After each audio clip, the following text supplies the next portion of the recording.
예, 우리 하나님 말씀 함께 보시겠습니다. 고린도후서 8장 1절부터 5절입니다. 우리 앞에 말씀이 있습니다. 우리 교독하도록 하겠습니다. 형제들아, 하나님께서 마게도냐 교회들에게 주신 은혜를 우리가 너희에게 알리노니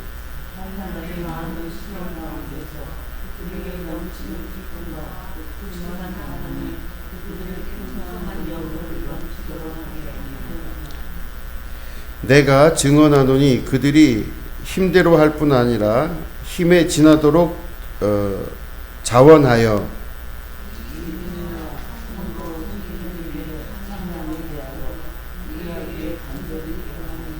우리 같이 읽겠습니다. 우리가 바라던 것뿐만 아니라 그들이 먼저 자신을 주께 드리고 또 하나님의 뜻을 따라 우리에게 주었도다. 아멘. 여기 보시면은 형제들이 특별히 이제 마게도냐에 있는 그 교회들이 사도 바울에게 헌금을 이렇게 보냅니다. 그래서 바울 사도가 그 아가야 지방, 그래서 그리스까지 이렇게 전도하러 나가는 그 과정에 힘을 보태기 위해서 이렇게 최선을 다해서 이 형제들이 이제 헌금을 보냈는데, 오늘 이렇게 말씀을 보면 2절 말씀을 보니까 환난의 많은 시련 가운데서 그들의 넘치는 기쁨과 극심한 가난이 그들의 풍성한 연보를 넘치도록 하게 하였느니라, 이렇게 되어 있습니다. 그러니까 이 북쪽에 있었던 그 마게도냐에 있는 교회들의 헌금이 그들이 상황이 좋아서 헌금을 한 게 아니라, 아주 말씀 보면은 두 가지가 있는데, 하나는 기쁨과 아주 넘치는 기쁨으로, 또 한 가지는 극심한 가난이 그들의 풍성한 연보를 넘치도록 하게 하였느니라, 이렇게 되어 있습니다. 그러니까 이 사람들이 뭐가 여유가 있거나 자기 형편에 맞게끔 뭘 그렇게 한 게 아니라 극심한 가난과 그 어려움 가운데서 그들이 헌금을 그렇게 하였다, 이제 이렇게 오늘 말씀은 이렇게 증거하고 있습니다. 이렇게 보시면 굉장히 어렵고 힘든 그 가운데 이들이 보낸 그 헌금을 통하여서 이 바울이 이야기하기를 그들이 힘대로 할 뿐 아니라 힘에 지나도록 자원했다, 이렇게 되어 있습니다. 그러니까 자기의 능력보다 훨씬 더 어려울 정도로 그 헌금과 이것들을 했다, 이렇게 이야기하죠. 그래서 이 은혜의 성도 섬기는 일에 참여함에 대하여 우리에게 간절히 구하니, 그죠? 우리가 바라던 것뿐 아니라 그들이 먼저 자신을 주께 드리고 또 하나님의 뜻을 따라 우리에게 주었도다. 그러니까 이 모든 것들에 대한 그들의 헌금을 결론을 어떻게 맺냐면, 성경은 그들이 먼저 자신을 하나님께 드린 게 첫 번째입니다. 자신을 하나님께 완전히 드리고, 두 번째는 그것 중에서 남는 것들을 우리에게 도움을 줬는데, 그들이 자기의 그 어려움, 가난보다 훨씬 더 많은 헌금을 함으로 그렇게 이것들을 이뤄냈다, 이렇게 이제 말씀을 하고 있는 것이죠. 이렇게 보시면은 이 사람들이 이제 헌금을 하면, 여기 보시기 바랍니다. 여기 보시면 빨간 불빛 보이시죠? 예, 이쪽에 요쪽이 그 지금 말하고 있는 마게도냐라고 하는 이제 지역입니다. 요 위쪽이. 그리고 지금 바울은 요쪽에 있는 거예요. 아가야 쪽에 있는 겁니다. 그러니까 이제 우리로 치면은 이렇게 한 나라의 이제 그 당시에는 이제 국경이 애매하게 이제 설정되어 있었던 국경이었는데, 마게도냐라고 하는 지역의 수도가 바로 데살로니가라고 하는 곳이 그 마게도냐의 그 수도였습니다. 데살로니가가 그 마게도냐의 수도였고, 이 마게도냐 지역을 보시면 빌립보가 있고 네아폴리가 있고 베레아, 이런 데가 이제 우리가 알고 있는 도시의 이름입니다. 그러니까 이 네아폴리, 베레아, 데살로니가 같은 이런 그 도시들이 바로 마게도냐라고 하는 한 나라의 도시들이라고 볼 수 있어요. 그래서 바울이 맨 처음에 가서 데살로니가라는 곳에 가서 교회를 세웠습니다. 이게 바로 마게도냐에서 첫 번째로 세운 교회가 바로 데살로니가 교회라고 볼 수 있습니다. 그래서 이 교회에서 이제 교회를 세우고 데살로니가에서 밑으로 내려와서 아가야라는 이제 지역에 들어가게 됩니다. 그러니까 아가야는 여기서 보시면 밑에 있죠. 요 밑에 있는 데입니다. 그러니까 이제 다음 걸 보시면 이게 조금 더 정확하게 보실 수 있죠. 요 가운데가 바로 마게도냐라고 하는 곳이고, 그 마게도냐라고 써 있는 거 바로 밑에가 아가야라고 하는 곳입니다. 그 아가야라고 하는 지역에는 고린도라고 하는 지역도 있고 이렇게 하는 거죠. 그런데 그 밑에 있는 도시가 바로 이제 그리스입니다. 여기가 바로 이게 아가야고 이 밑에가 그리스라고 볼 수가 있습니다. 아무튼 이렇게 사람들이 이제 바울이 이 지역을 다니면서 전도를 할 때 그 위에 있었던 첫 번째 세워졌던 교회에서 이제 밑에 아가야 지방에서 활동하고 있는 바울을 향해서 헌금을 이제 보냈다. 이제 그런 내용들이 들어가 있죠. 그래서 위에 있는 그 마게도냐, 요건 좀 지도가 시대별로 조금 좀 나중에 나온 지도라서 조금 다르게 나옵니다. 여기는 데살로니가, 또 빌립보, 이런 곳들이 바로, 마게도냐라고 하는 지역에 있는 교회들의 이름인 것이죠. 그런데 이제 보시면은 이 사람들이, 바울이 먼저 교회를 세우고 그 교회를 세우는 과정하고 그 이후에 너무 많이 힘들었던 겁니다. 핍박이 심하고 뭐 사람들로부터 돌로 맞기도 하고 또 너무 많이 두들겨 맞아서 이제 죽었다 싶은 적도 있었죠. 그래서 바울을 호되게 이렇게 싸서 성 밖에다가 버리게 됩니다. 근데 성 밖에 버림을 당했던 그 바울이 다음날 아침 일어나서 다시 피투성이가 돼서 다시 들어와서 거기서 또 복음을 전하는 걸 보고 그거에 감동을 받은 사람들이 또 교회의 일원이 되고 하는 이런 일들이 계속해서 벌어지게 되는 것이죠. 그럴 때 너무너무 고생을 많이 했던 그 바울이 교회를 세우게 되고 그 세운 교회를 통해서 이 사람들이 신앙생활을 하는데 그 마게도냐 지역에서 신앙생활을 했던 사람들의 그 예수를 믿고 교회를 만들어 나가는 과정이 너무 고통스럽고 힘들었던 겁니다. 그래서 이들은 그걸로 인해서 되게 가난하게 되고 취직도 안 되고 사람들이 예수를 믿는다 그러면 만나주지도 않고 그 물건 팔아주지도 않고 하여튼지 간에 뭐든지 되지 않는 그 일이 예수의 이름으로 이루어지고 있을 때 점점 갈수록 자기들이 힘들어지는 거예요. 힘들고 어려워지는데 힘들고 어려워지면 어려워질수록 예수 믿기가 어렵다는 뜻인데 그러면은 예수님 믿는 거를 후회하고 도망가는 사람들, 돌아서는 사람들도 분명히 있었겠죠. 그런데 이 마게도냐 지역에 있던 교회의 이 성도들은 힘들면 힘들수록 또 고통받으면 고통받을수록 가난하면 가난할수록 이 사람들이 점점점 날이 아주 바싹 파랗게 서슬퍼런 날처럼 이들이 날이 아주 서는 그런 칼 같은 사람들로 이 사람들이 변한 겁니다. 어려우면 어려울수록 자기가 어떤 사람으로 변하기 시작하냐면 성령의 능력으로 지혜가 발동하여 다른 사람의 입장을 이해할 줄 아는 지혜의 사람으로 변하기 시작해요. 다시 말씀드리면 우리가 어떤 어려운 일을 당하면 그 어려운 일로 인해서 마음에 억하 감정이 생기거나 속상하게 돼요. 그러면 그곳을 떠나기도 하고 그 사람들과 만나지 않게 되기도 하고 또 가난이 너무 힘들면 가난으로 인하여서 지긋지긋한 그 세계를 떠나고자 하는 이제 그런 일들이 굉장히 많죠. 일반적으로 우리가 살아갈 때는 어려운 일을 당하면 그 어려운 일로 인하여서 내 안에 지긋지긋하다, 싫다 이런 마음이 들 때가 훨씬 더 많습니다. 그런데 성령 하나님이 그 사람들을 이끄는데 특별히 예수님 믿는 걸로 인해서 힘들고 어려워졌다.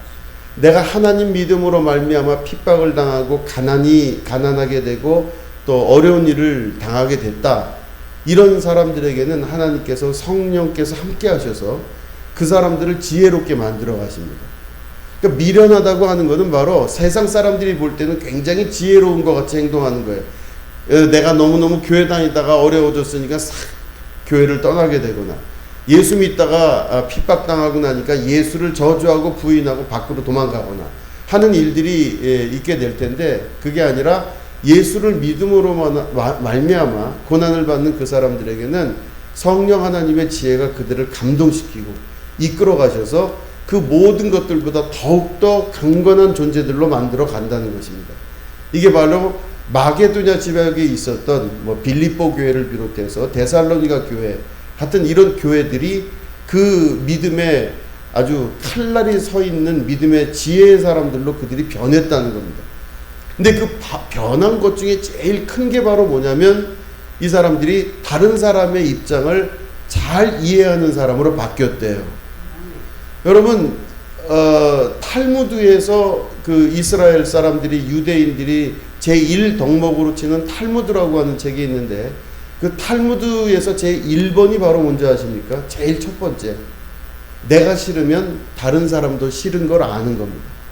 내가 좋으면 다른 사람도 그걸 좋아하는 걸 아는 것, 이게 바로 탈무드의 첫 번째 계명입니다. 다시 말해, 내가 내 입장에서 생각해 봤을 때 그렇다면 다른 사람도 어렵다는 걸 알기 시작하는 것. 그래서 내가 먼저 나를 챙기는 것이 아니라 다른 사람을 챙길 줄 아는 사람으로 그 인생이 변하게 되는 겁니다. 그거를 탈무드가 지혜의 책인데 그 중에서 첫 번째가 바로 그겁니다. 그러니까 상대방 입장을 이해할 줄 아는 사람으로 변하는 거예요.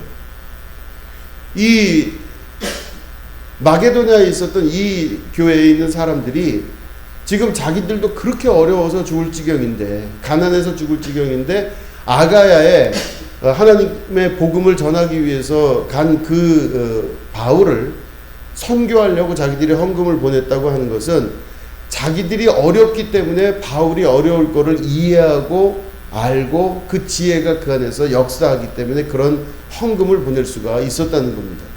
다른 사람을 이해하는 게 얼마나 중요한 건지 몰라요. 그런데 보시면 그 루소라고 하는 이제 사람이 있습니다. 아주 교육의 대가죠. 그래서 자녀 교육과 아이들 교육을 어떻게 시키는가에 대해서 아주 유명한 책들을 많이 쓴 그 사람이 바로 루소라고 하는 사람입니다. 근데 그 루소가 이런 말을 했습니다. 전 세계에 사춘기 아이들은 다 있거든요. 사춘기가 우리나라에만 있는 게 아니라 외국에도 다 사춘기가 있었고, 또 고대 아주 오래된 옛날서부터 사춘기는 누구나가 다 겪는 문제였었어요. 그래서 그 사춘기 아이들에 대해서 그 루소가 이런 이야기를 했습니다. 사춘기 아이들은 자기가 지금 얼마나 혼잡한 시기이고 어렵고 괴로운지를 스스로 아는 시기래요. 그래서 나는 괴로워, 나는 힘들어, 그렇기 때문에 나는 나를 건들지 마, 나한테 함부로 하지 마, 이렇게 이야기를 하는 시대래요. 그래서 왜 엄마 아빠가 나를 이렇게 말을 많이 해서 나를 힘들게 합니까? 왜 주변에 있는 선생님들이, 왜 할아버지 할머니들이 나를 왜 이렇게 힘들게 합니까? 그래서 이 사춘기가 오면요, 자기가 힘들고 어렵다는 거를 다른 사람한테 막 표현을 한대요. 그래서 이 사춘기 아이들의 특징은 오로지 자기가 어렵고 힘든 거에 대해서 아주 몰두해 있고, 그렇기 때문에 나를 알아달라 이런 거에 아주 몰두해 있는 그런 시기가 사춘기의 시기래요. 그런데 이 루소가 누구나 아는 이 이야기를 그 다음에 또 이야기합니다. 뭐라고 이야기하냐면, 그러나 사춘기의 아이들은 자기가 힘든 건 알지만 자기를 바라보고 있는 주변 사람들이 힘든 건 전혀 알지를 못하는 시기래요. 다른 말로 하면 사춘기라고 하는 그 시기는 자기가 힘든 것만 알지 다른 사람이 힘든 거를 이해할 줄 모르는 시기, 이게 바로 사춘기 시기래요. 그러면 여러분, 이 사춘기 시기가 아주 어린 나이의 시기에서 이제 벗어나서 사춘기를 넘어가면 이제 어른이 되어야 되지 않습니까? 근데 어른이 아직까지 안 된 사람들도 있다는 뜻이에요. 평생을 사춘기로 살다가 끝나는 사람도 있다는 얘기입니다. 루소의 말처럼 다시 돌이켜 생각해 보면, 어린아이가 자기 힘든 건 알지만 주변 사람들이 힘든 거를 이해하지 못하는 게 사춘기라면, 어찌 보면은 내가 어렵고 힘들지만 내 주변 사람들이 어렵고 힘든 거를 잘 알지 못한다면은 그 사람은 지금 아직 어린아이 같은 혹은 사춘기의 모습을 가지고 있다고 볼 수가 있는 것이죠. 이게 성경에서 보면 장성한 분량의 신앙에 오르게 되는, 또 어린아이의 일을 버렸고 이제는 장성한 어른의 모습으로 성장해가는 신앙인이 되기 위해서는 이 루소가 이야기했던, 내가 나의 힘든 건 알지만 다른 사람이 힘든 거를 이제 볼 줄 아는 사람이 될 때 이 사람이 정말로 신앙의 어른의 모습으로 장성한 분량으로 자라날 수 있게 된다는 걸 우리가 알 수가 있는 것이죠. 그걸 볼 때 이 마게도냐 사람들은요, 다 자기만 힘든 게 아니라 자기가 그 힘든 인생과 삶을 다 경험하고 나서 참 내 인생이 너무 힘들었다. 내가 참 어렵고 힘든 일을 거쳤구나. 너무 가난하고 너무너무 고통스러운 일들을 이렇게 거쳐왔구나. 이렇게 그 인생을 거쳐가면서 이제는 자기만 보는 것이 아니라 다른 사람이 힘든 것들을 볼 줄 아는 사람으로 그 인생이 변화한 거죠. 그러니까 마게도냐 교회는요, 그래서 성장한 교회고 어른의 교회라고 볼 수가 있었다는 것입니다. 이게 단순히 헌금을 자기의 그 힘든 것보다 더 많이 했다라는 걸로 강조하는 이제 그런 경우들도 있지만 그걸 강조하는 게 아닙니다. 이 마게도냐에 있었던 그 교회들이 자기의 어려움을 통해서 내 어려움으로 끝나는 것이 아니라 다른 사람의 어려움을 볼 줄 아는 사람으로 그 인생이 바뀌게 됐다는 겁니다. 얼마나 어려웠을까? 얼마나 힘들까? 얼마나 좌절스러울까? 얼마나 낭망이 될까? 내가 할 수 있는 것 안에서 어떻게 이 모든 일들을 바라볼 줄 알아야 될까? 이렇게 바라볼 줄 아는 사춘기를 지난 이 삶으로 인생이 바뀌게 되는 것입니다. 사람은 누구나가 다 각자 어려운 일을 겪고 살게 됩니다. 그 어려운 일을 통해서 자기가 만들어지죠. 그래서 이런 어려운 일을 겪으면서 내가 이렇게 어떤 사람인가를 만들어가기 시작합니다. 그래서 어떤 사람은 막 많이 굶주리고 힘들었던 사람은 많이 먹는 게 소원일 수 있고, 너무 가난했던 사람은 또 돈이 여유가 있는 게 좋을 거고, 너무 어려서부터 몸이 많이 약하고 아팠던 분들은 또 건강한 게 또 그 마음의 소원이 될 수도 있습니다. 여러 가지 자기의 환경을 통해서 힘들고 어려운 일들이 있었던 그 많은 사람들은 그거가 나아지기를 바라고 그 소망이 그 안에서 기도의 제목이 되기도 하는 것을 볼 수가 있습니다. 그러나 그 모든 것들이 자연스러운 소망이라고 하면 성경에서 우리에게 말씀하시는 하나님의 소망은 바로 그 어려움을 통해서 내 어려움이 중요한 것이 아니라 그 어려움을 통해서 다른 사람의 어려움을 볼 줄 아는 수준으로 올라가기를 원하고 계시는 것입니다. 그러니까 신앙은 성장해야 되고 발전해야 되고 멈추지 말아야 되는 겁니다. 그래서 끝까지 그 신앙이 자라나고 올라가기 시작할 때 그 사람을 향하여서 그리스도의 장성한 분량에 이르게 되었다. 혹은 내가 온전하니 너희도 온전할지어다 라시는 예수님의 말씀을 그 신앙을 통해서 이루게 된다고 하는 것입니다. 그래서 성경은 끊임없이 하나님 말씀 안에서는 우리가 채찍질 당하고 하나님께서 그 위까지 올라가라고 하시는 그 신앙의 높은 면까지 올라갈 수 있는 믿음의 결단이 매일매일 있으셔야 됩니다. 내 어려움으로 국한되면요, 내 어려움을 누가 알아주지 않고 내 어려움을 누가 인정해주지 않고 나만 바라보고 내 것만 바라보고 내 소망만 바라보고 내 꿈만 바라봤던 사람은요, 그것들이 해소가 되고 이루어지지 않았을 때는요, 좌절하고 힘이 들기 시작합니다. 신앙생활마저도 힘들고 어렵기 시작해요. 그러니까 여러분 마음을 잘 살피셔야 되는 것이, 내가 원하는 것들이 이루어지지 않는다고 해서, 내가 소망했던 것들이 안 됐다고 해서, 그런 것들이 내가 몰두하면서 내 인생의 모든 가치를 거기에 두기 시작한다 그러면 그 사람의 신앙은 어린아이의 신앙으로 끝나고 맞춰지게 되는 것입니다. 그래서 보면 우리가 어떤 신앙과 어떤 마음을 갖고 있느냐, 그거에 따라서 우리의 모습들이, 행동하는 것들이 다 달라지게 되어 있습니다. 무릇 그 사람의 행위를 보고 그 사람을 알지니라 그러셨습니다. 그건 다시 말해 그 사람의 하는 행동을 보면 그 사람 속에 있는 마음을 알 수가 있게 되는 것입니다. 그 사람의 행동으로 그 사람을 판단한다는 것은 마음이 먼저 있었기 때문에 그런 행동이 나올 수밖에 없는 것이죠. 그렇기 때문에 그 사람의 행동과 그 사람의 바라는 것과 그 사람의 소망하는 것들은 겉으로 드러난 많은 것들을 보고 그 사람의 속을 이해하고 알 수가 있게 되는 것입니다. 그래서 보면 누구든지 우리가 행동하고 마음속으로 생각하는 모든 것들의 열매를 반드시 거두게 되어 있게 됩니다.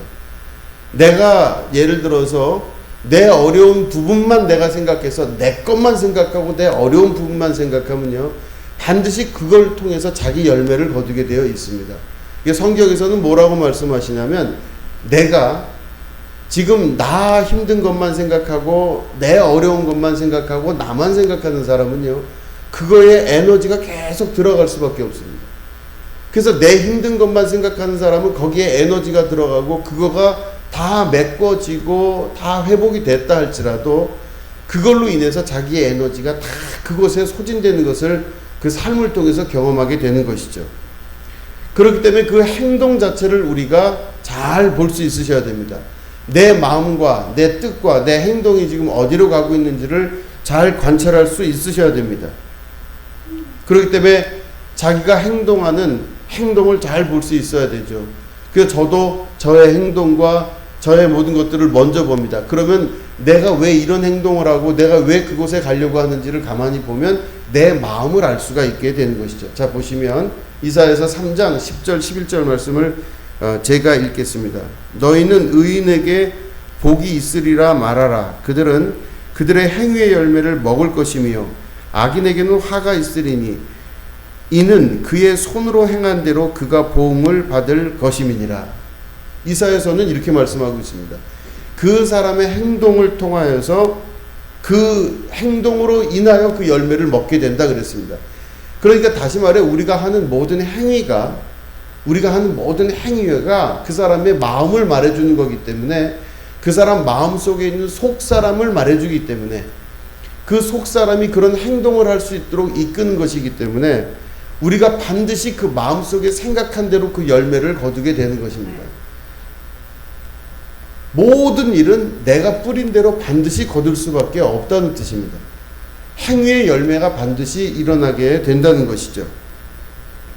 그의 손으로 행한 대로 그가 반드시 보응을 받게 된다라고 11절 말씀에는 그렇게 되어 있습니다.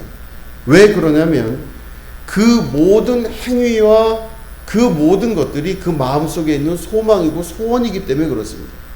그러니까 내가 내 마음의 소원대로 거기에 쫙 마음을 기울이면요, 그 모든 것의 열매를 반드시 거두게 되는 겁니다. 이거는 좋은 것이든 나쁜 것이든 귀한 것이든 귀하지 않은 것이든 그 모든 가치 판단이 중요한 것이 아니라 내가 마음을 어디에 쏟느냐에 따라 그 쏟는 곳의 열매를 걷게 되어 있는 것입니다. 마게도냐 사람들은 지혜롭게 되어서 자기의 고통과 자기의 가난에 지금 신경을 쓰는 사람이 아니게 됐죠. 이 사람들은 자기를 신경 쓰는 것이 아니라 자기를 아예 버리다시피 했습니다. 자기를 먼저 아까 말씀 보면 하나님 앞에 드렸다고 돼 있죠. 두 번째는 바로 그들이 그 드린 것 이외의 나머지 것들로 바울에게 그리고 여러 사역자들에게 보내면서 선교에 힘을 실어줬다. 이제 이런 말씀이 있습니다. 그러니까 다시 말해 마게도냐 사람들은 자기에게 열매를 거두기 위해서 자기에게 씨를 뿌린 것이 아니라 자기와 다른 사람들 그리고 고통받는 사람들을 향하여서 그 씨를 뿌리고 그곳의 열매를 그곳에서 거둘 수 있도록 하게 되었다는 것입니다. 우리가 나 자신에게만 신경을 쓰기 시작하면요, 그 사람 인생에 반드시 그에 따른 열매를 거두게 되어 있습니다. 내가 공부를 하면 공부의 열매를 얻게 되어 있고 내가 나에 대해서 신경을 쓰면은 나에 대해서 열매를 거둘 수밖에 없습니다. 내가 내 자식에게 신경을 쓰면요, 자식에게 열매를 거둘 수밖에 없지요. 그런데 하나님 나라의 법칙을 보면 내가 나 자신에게 신경을 쓰거나 나만을 위해서 신경을 쓰거나 내 자녀라든가 내 주변에 있는 것들에 신경을 쓰기 시작하면 그것들이 제대로 된 열매를 거둘 수 있다고 우리는 믿고 있기 때문에 그렇게 살고 있지만 실제로는 그런 것들을 거둘 수가 없게 되는 것입니다. 너무 많은 거기에 에너지가 들어가게 되고 좋은 것이든 나쁜 것이든 귀한 것이든 귀하지 않은 것이든 많은 에너지가 그 안에 들어감으로 말미암아 오히려 그 모든 것들이 가장 적절하게 자라거나 가장 적절하게 나에게 열매를 주는 것이 아니라 오히려 더 나에게 힘들고 어려운 일들을 경험할 수밖에 없는 일로 인생을 만들어가게 된다라고 하는 것입니다. 내 행위의 열매를 반드시 받게 되어 있습니다. 내가 신경을 많이 쓰면 그 많이 쓴 것에 대한 열매를 반드시 거두게 되어 있는 것입니다. 내가 모든 에너지를 다 투자해서 그 한 곳에 신경을 쓰면 그거에 따른 열매를 반드시 거두게 되지만 그 거두게 되는 많은 것들이 반드시 우리에게 선한 열매로 오지는 않는다는 것입니다. 성경에서는 그래서 이 모든 것들을 지혜라고 말씀하십니다. 하나님께 내 자신을 드리고 믿음 생활을 하면서 내가 다른 사람에게 신경을 쓰면요, 오히려 신경 쓰지 않는 부분들을 하나님께서 갚아주시는 은혜를 입게 되는 것입니다. 내가 정말 신경 쓰지도 않은 것 같은데 그 신경 쓰지도 않은 그곳에서 오히려 이해할 수 없는 하나님의 보상의 열매가 나타나기 시작하는 것입니다. 우리는 하나님을 믿을 때 어찌 보면 굉장히 막연한 일에 우리의 에너지를 쓰는 것 같습니다. 그래서 하나님의 일을 하고 주님의 일을 하고 할 때 이 모든 것들이 굉장히 막연한 것 같고 눈으로 보이는 것 같지가 않아요. 그러니까 신앙생활을 할 때 어떤 때 보면 되게 재미가 없을 때가 있습니다. 아주 재미가 없어요. 그러니까 내가 나만 생각하는 사람의 입장에서 봤을 때 신앙생활하는 사람들의 신앙생활이 참 미련해 보이겠죠. 그런데 그렇게 신앙생활을 하게 되면요, 내 에너지가 신앙생활하는 곳으로 또 교회로 하나님 나라를 향해 가기 시작하면요, 나머지 것들이 주님께서 책임져 주시고 맡아주시는 것을 그 인생에서 경험한다는 것이 성경에서 말씀하고 있는 지혜라고 하는 것입니다. 내가 그토록 에너지를 쏟고 아주 정성을 기울여서 그 모든 것들을 잘 했다고 생각을 하지만 절대로 거기서는 에너지를 좋은 열매를 거둘 수가 없습니다. 갈수록 망치는 걸 볼 수가 있습니다. 그 보시면은 저도 이렇게 요 안에서도 그렇고 이렇게 식물을 키워요. 그러면 어떤 땐 이 식물이 막 비슬비슬했다가 어떤 땐 막 자라나는 것 같았다가 그래요. 이게 보면 이 식물 키우는 게 꽤 재밌더라고요. 그래서 이제 이제 식물들을 사가지고 어떤 건 죽이기도 하고 살리기도 하고 뭐 이러면서 키우는데 아주 중요한 거를 깨달은 거는 때로는 무심하게 키워야 된다는 걸 제가 알았습니다.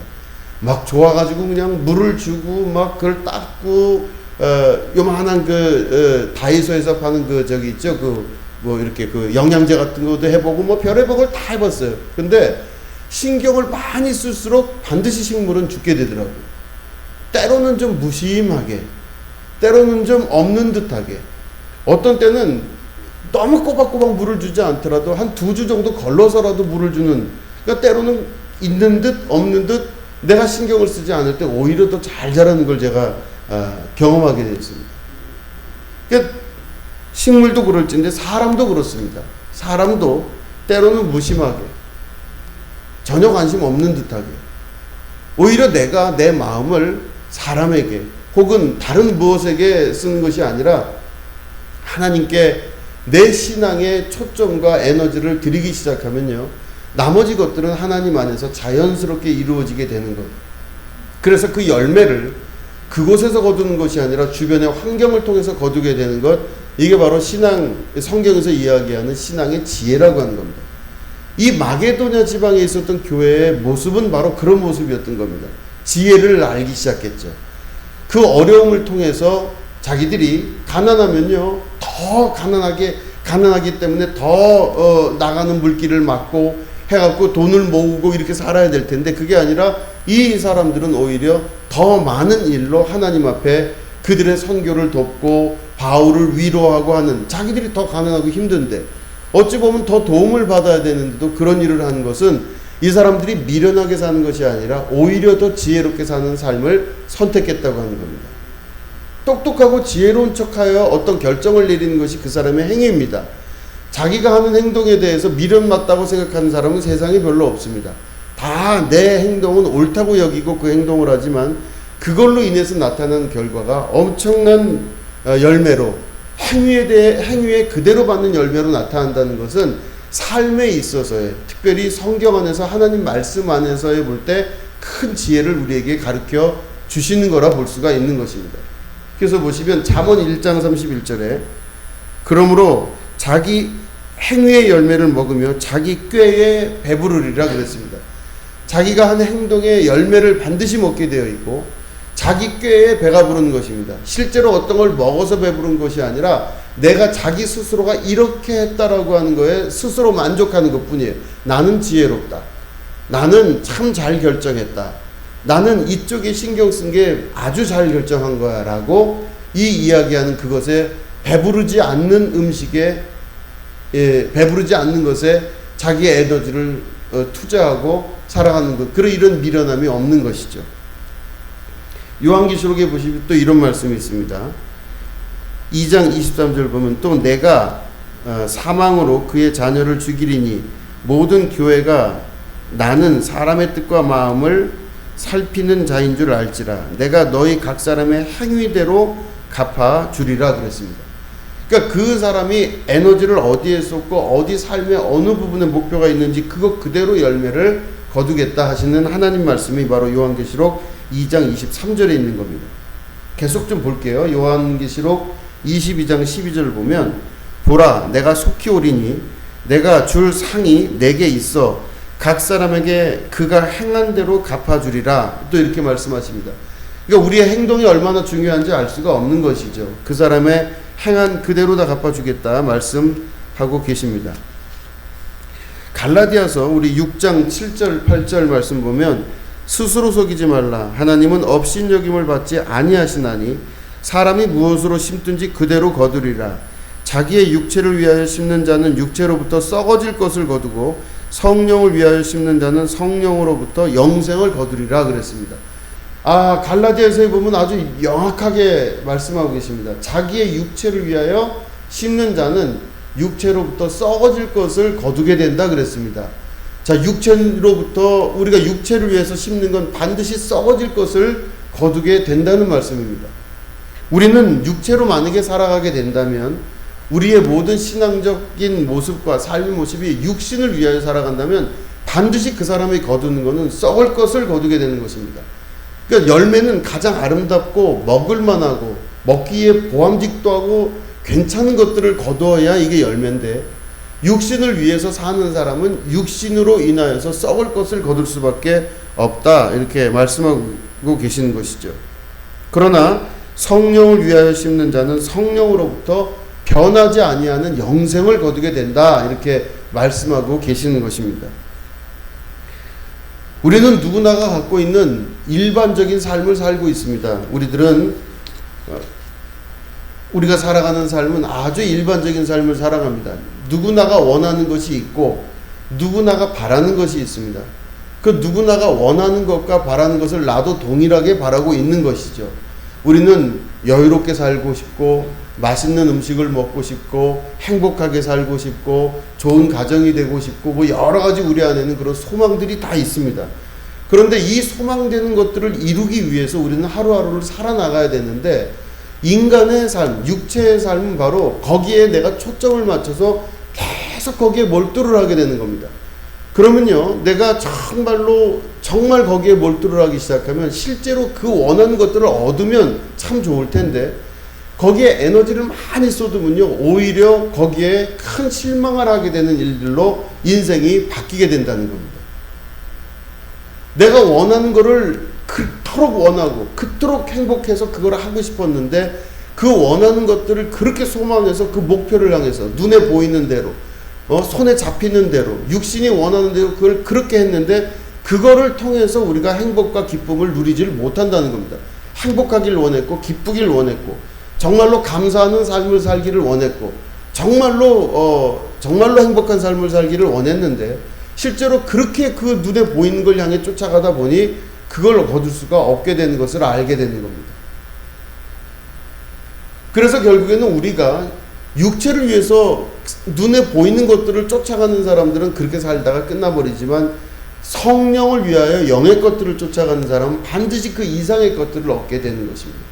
무엇인지 구하면은 주님께서 주시고 우리가 기도한 것 이외의 모든 것을 더하시리라 하시는 하나님 말씀이 분명하게 삶 속에서 증거되고 나타난다는 것입니다. 그래서 한 곳에 집중해서 거기에 정말 몰두하고 매몰해서 그게 진짜인 줄 알고 거기에 모든 걸 다 투사하고 산다 그래서 그 투자하고 내가 투사했던 많은 것들이 좋은 열매를 거두냐? 절대 그렇게 되지가 않는다는 겁니다. 반드시 육체를 위해서 내가 최선을 다한다면 육체의 선한 것들을 거둘 수 있을 텐데 그게 아니라 썩을 것을 거둔다 그러시는 거예요. 썩을 것을 거둔다. 여러분 자녀도 마찬가지지 않습니까?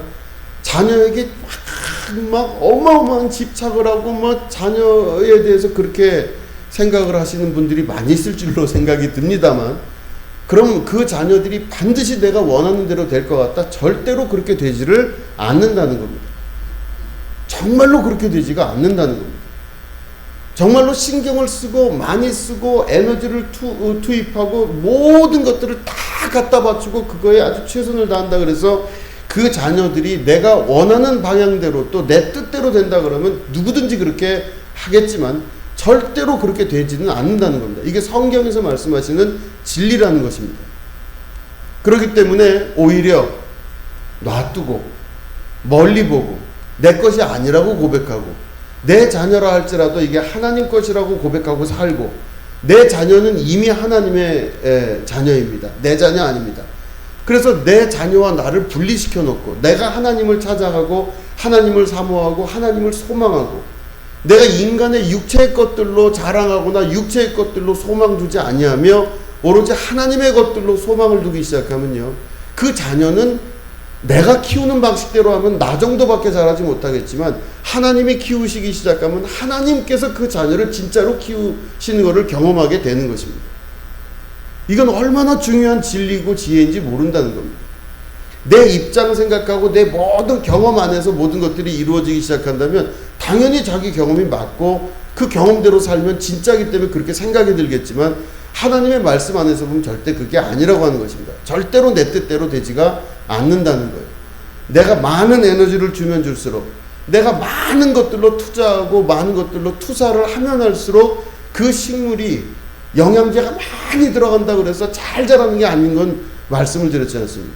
물을 많이 준다 그래서 그 식물이 뭐 어마어마하게 잘 크면 좋을 텐데 절대로 그렇지가 않다고 하는 것입니다. 진짜 지혜로운 것은 무심하게 멀리 내 것이 아닌 듯 때로는 두 줄을 물을 안 주는 것, 이게 오히려 보면 더 지혜롭게 식물을 키우는 것이듯이 자녀를 향한 것도 마찬가지고 삶을 향한 것도 마찬가지고 모든 것들이 다 주님 뜻 안에 있다는 걸 믿음으로 고백하시고 못 본 척 아닌 척 내 모든 것들을 다 내려놓고 주님 앞에 내가 내 신앙생활을 올바로 하게 될 때 그게 진짜 지혜로운 자의 삶이라고 볼 수가 있는 것입니다. 그렇기 때문에 우리는 이 마게도냐 교회를 보면서 이 마게도냐 교회 사람들이 사실은 자기들이 가난하고 힘들면은 자기 가난만 바라보면 됩니다. 먹고 살고 이게 어려워 죽겠는데 이렇게 고난스럽고 힘든 삶을 살아가는데 그 자기만 생각하면요, 내 식구, 내 자식, 내 모습, 나의 상태, 내 상황만 바라보면요 절대로 그 사람들이 바울을 도울 수도 없을 뿐더러 어디 무슨 뭐 언감생심 무슨 뭐 선교가 어쩌고 뭐 이런 얘기를 할 수가 없는 겁니다. 그런데 마게도냐 사람들이 어찌 보면 세상 사람들이 볼 땐 자기 주제를 모르고 자기들이 가난한 것도 모르고 자기들의 상태도 모르는 상태에서 이 사람들이 하나님의 일을 위해서 헌신하고 자기를 주님 앞에 봉헌하여 드리는 이런 모든 걸 볼 때 이 사람들이 미련한 것이 아니라 하나님의 능력 안에서 가장 지혜롭고 주님의 나라에 합당한 자들의 삶을 살아가는 축복의 백성들이 된다고 하는 것입니다. 이게 바로 성경이 이야기하시는 지혜의 말씀이십니다. 우리도 우리가 신경 쓰고 있고 소망하고 있고 바라는 많은 것들을 주님 앞에 다 내려놓을 수 있으셔야 됩니다. 거기에 신경을 많이 써서 정말로 크게 잘 된다면 그렇게 하는 게 맞다고 볼 수 있지만 신경을 쓰면 쓸수록 에너지를 주면 줄수록 거기에 관심을 가지면 가질수록 반드시 망하거나 그 결과가 육체에 썩어질 것들로 거둬지게 된다거나 내가 상상할 수 없는 소망하지 못했던 일 가운데로 계속 반복적으로 악순환되는 어려움들을 경험할 수밖에 없는 것입니다. 이게 바로 육체로 사는 사람들의 마지막 결론입니다. 신앙으로 사는 사람들은 하나님을 바라보고 소망하며 내 것이지만 내 것이 아닌 듯하게 뒤돌아서서 하나님을 향하여 신앙생활하는 믿음의 결단을 할 수가 있는 것이죠. 여러분들도 이 어려운 시기를 지나가며 다 힘들고 어렵고 낙담스러운 일들이 있겠지만 그것 바라보지 마시고 오늘도 하나님 바라보시고 우리 아버지 하나님께서 오늘도 우리를 지키시고 보호하시고 이 어둠의 터널을 지나가고 나서 승리가 반드시 올 줄로 믿으시고 여러분 다른 것 바라보지 마시고 주님만 바라보는 여러분 되시기를 주님의 이름으로 축원드립니다. 기도하겠습니다. 하나님 아버지 감사합니다. 주께서 우리에게 주신 우리의 삶